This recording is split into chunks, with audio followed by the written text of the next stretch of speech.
All right. Hello, everybody. I think, Carrie, are you going to play us a video? I am. All right. If everybody, any of our team who are on Facebook in the background want to invite friends over, that's a great idea.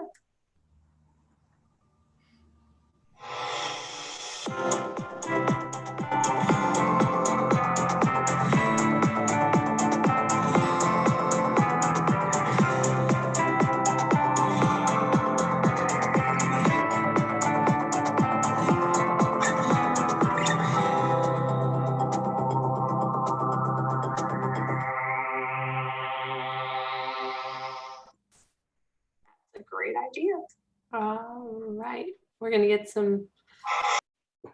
Oh, there we go. All right, so we've got some friends joining us here. Hopefully, we have everybody coming over from Facebook. It's a little bit hard when Facebook doesn't cooperate, but we are going to go ahead and give this a shot. All right, here we go. Today we are continuing to dig into what I see is what I touch, our amber side of life. Why are we spending so much time on amber this week? Well, it can be really challenging, and we know a lot of people are kind of stuck at home with very little support and probably feeling fairly diamond.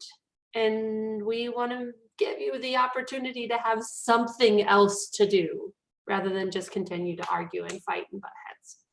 So today we are going to talk a little bit about ambers. Again, strong, more than skilled, limited safety awareness.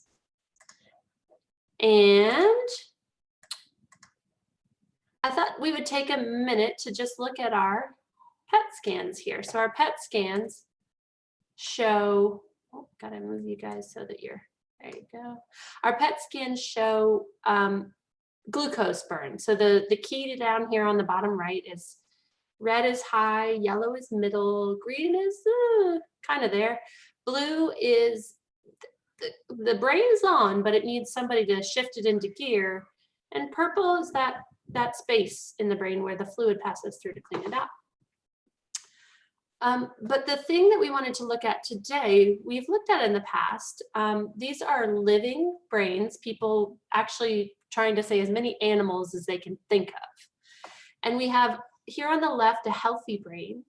In the middle, we have what might be seen as stressed or diamond shifting to emerald, depending on where this person is and all of their other skills. And then over here on the right, we have ruby versus, or ruby to pearl, sort of end of life. And this top frame, you're looking across like a crown shot, like if you were to take just a snapshot of the piece of the brain right there at the crown. And the bottom one is actually, you sort of have to imagine that the person is laying in the machine and you've taken a shot from their forehead just above their ears back to the occipital lobe. It's a slightly diagonal cut, so it's a little bit bigger. And you get to see the primitive brain deep inside. And what I have circled here are the amygdalae. So what do you notice? And this is really for the PAC team. What do you notice about the amygdalae going from a healthy brain to even a diamond emerald brain? It's bigger. It looks more activated, kind of. Yeah, exactly. So I like how you shifted the word, because it's not actually bigger. There's still that space is here in this first one, but it's more active. Even early on, it becomes more active. Why is that? Why do you guys think that it becomes more active even early on, those amygdalae, those threat perceivers, needs meters, and pleasure seekers? Trying to compensate for loss of other parts of brain tissue. Oh, so Keith is recognizing, wait a second, here what was all red and very active, here is not as active. It's yellow at best. There's some little sneaky bits of red, but when my brain has to work harder and it's still not quite getting where it was before, it actually turns on a little bit of a threat perceiver, that defensive mechanism of, ooh, I'm having to work extra hard. This feels threatening. So it turns on those amygdala. Yeah, any other thoughts on why the amygdala appear more active in the second frame? Well, as the ability to take in data, all the different ways we take in data, the way we see, what we hear, what we feel and do, smell, taste, those are all changing. So our ability to understand our world gets a little more confusing. And Yeah. so it becomes more and more about, I really like this, I want this, I need this, or this is threatening, risky, or dangerous. So that our Yes. perception narrows down somehow. So something that I used to like, Carrie mentioned yesterday, that coffee. I used to like just getting up and having my cup of coffee. Now it's not so much a like. I need to have it because it's part of my routine. And if I don't have it, then it's going to set off my whole day and everything's, and already I'm starting my day in a fairly threatened state. And so we're operating in this place where the rest of our brain isn't working as well as it should, because who's driving the machine here? Who's driving the car? Once these amygdalae turn on, what do you notice happens, as Keith mentioned, to the rest of that brain? It turns off. It turns off, or it turns way down. Yeah, it dials down. But what's cool is even late in this condition, what do you notice about the amygdalae? They're still working. They're still working, and not just working, they're working on full steam. So if I can tap into some of these areas of red, there was vision down here at the bottom. There was our limbic system, which you can't really see very well. And there's a little bit of sensory motor up here that's red, even still at the end. If I can use the amygdala and the rest of the red portions to work together, maybe I can shift things forward and not be so threatening, so that we can do something together rather than butting heads. So when we talked a little bit about the amygdala before, what are the amygdala jobs? Well, pleasure and needs meeting. So go ahead and get out your thumbs, because this is how we represent our two different amygdalae. You have two different amygdalae in your brain, and they both have different jobs. So one of them is more tapped into pleasure and needs meter. So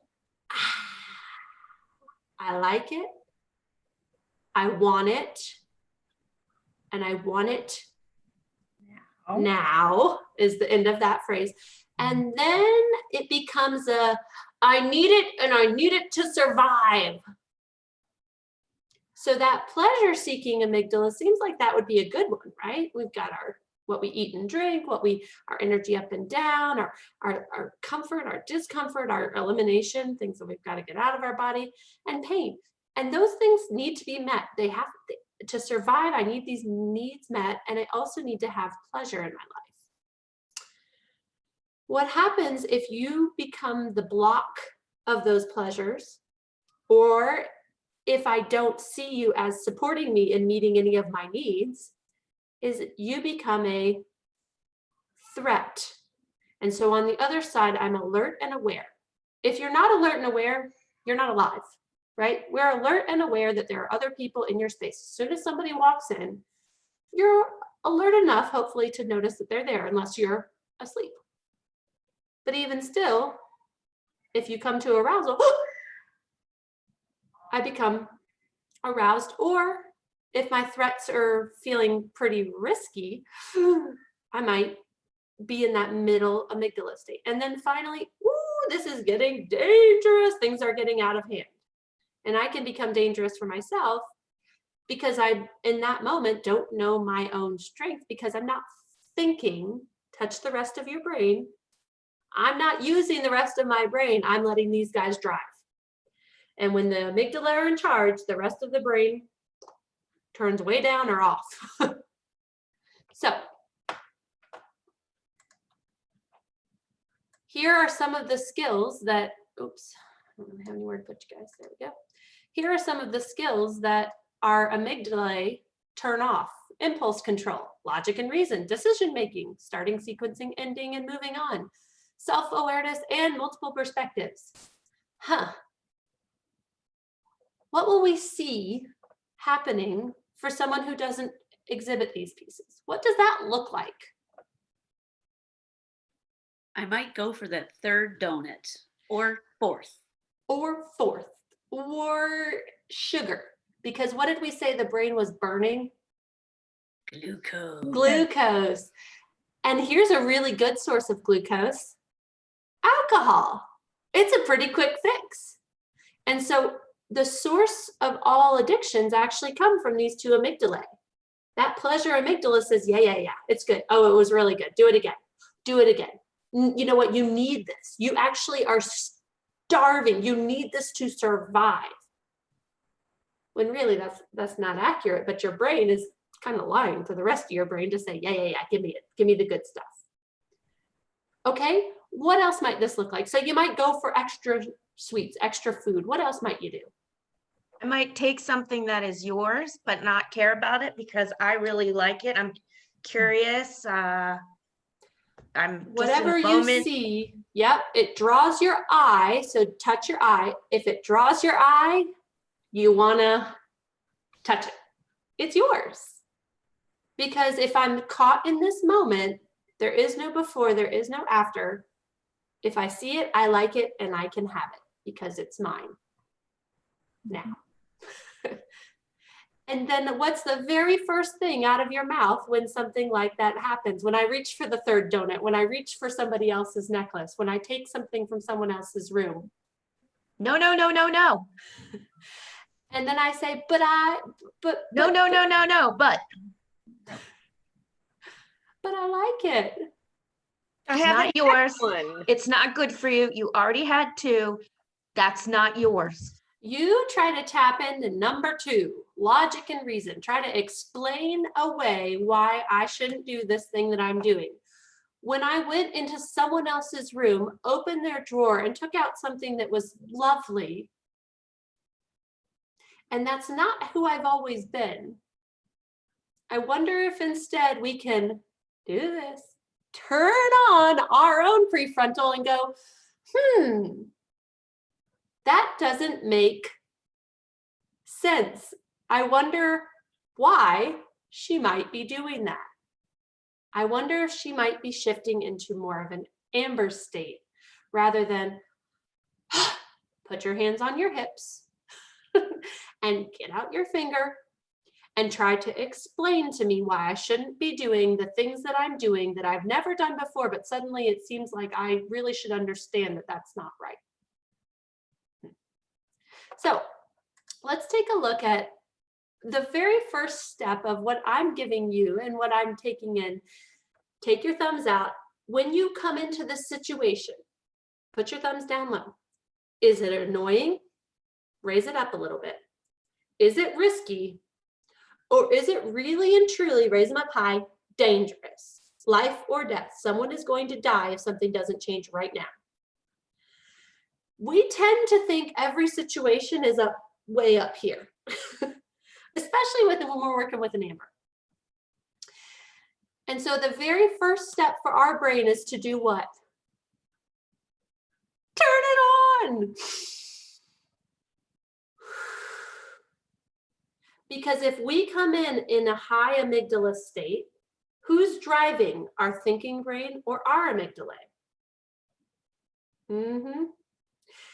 And if we've got amygdala driving to help amygdala get somewhere different, how's that going to go? Then we get a battle. So what we're going to do now, just thinking about this, what I see, I touch, what I like, I'm going to touch with my hands, and it's really mine. It's not that I'm trying to take something from you. It's just how things work. Take a look here at our vision changes, and for Amber, it's still binocular vision.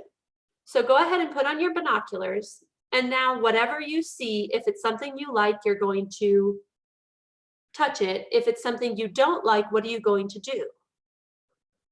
Move away from it. Try to get away from it. If it's still coming at you, you're going to push it away.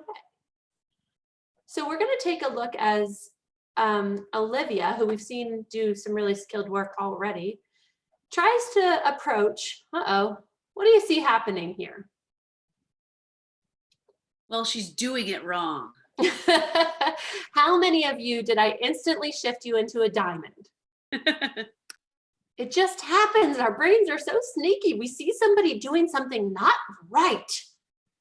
And now Olivia is going to try to actually help Teepa get dressed in a more comfortable way, although that's looking pretty sharp, I would say. Sometimes I think we call this socially inappropriate.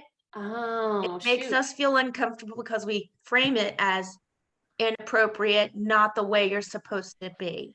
Yeah, so when Teepa comes out in her underwear for the 5th time, and instead of saying, Teepa, get back in your room, if I said, ooh, brr, Teepa, looking chilly, come on. And I head back into her room to find some pants, that might be a good reaction. That might get her to want to come with me instead of go away from me. So let's take a look and see. Oh, shoot, I forgot to do the thing with the thing. Let me try one more time. One day I'm going to remember the very first time. All right, so here we go. Let's watch as Olivia tries some stuff out. You guys to talk about what you want to talk about. Hi, Teepa. Hi. Okay, so first off, what do you guys notice about how Olivia approached? Did she approach with fear and judgment about what Teepa was wearing? Oh, very friendly. She looked like she wanted to be with Teepa, huh? Well, now what happened when Teepa saw her? She saw something she thinks she might. Ooh, she saw something she liked. What do you see Olivia's hand wanting to do?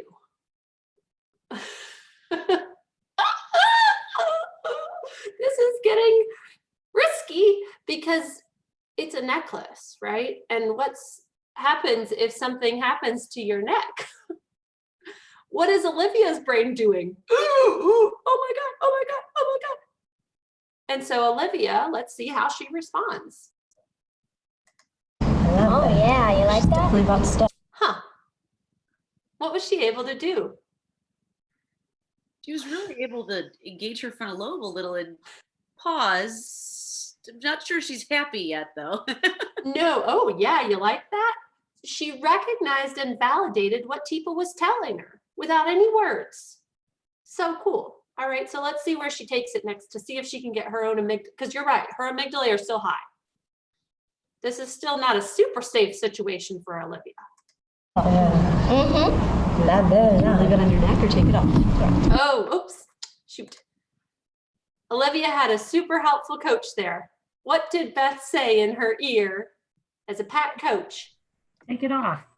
No, she said, do you want to leave it on your neck or take it off? Mhm. So even in the moment of panic, she's trying to help Olivia's brain do what? What was one of those skills up there? Making decisions. If Olivia can kickstart her brain into thinking, oh yeah, maybe the rest of her brain can turn on too. Cool, so let's see how she does. Maybe.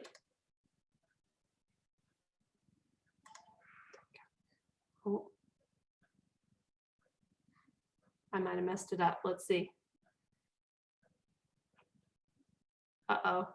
Uh-oh. Spinning wheel of death. You're all wondering what's going to happen.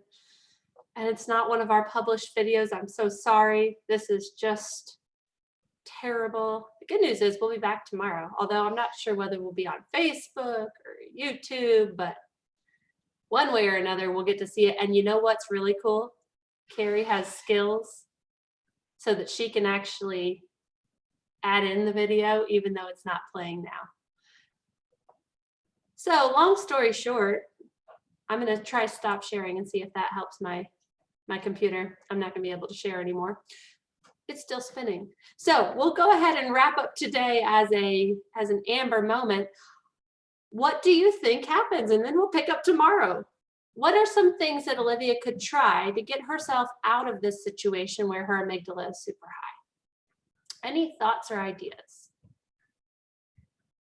No, she could. Off the necklace and let Teepa play with it. Take off the necklace and let Teepa play with it. What's the worst that's going to happen if she does that? She'll break it. She might break it. Yeah. But if she doesn't do that, because she got caught, oops, she let Teepa see it and Teepa's hand's already on it, what's the alternative? This becomes a dangerous situation for both of them.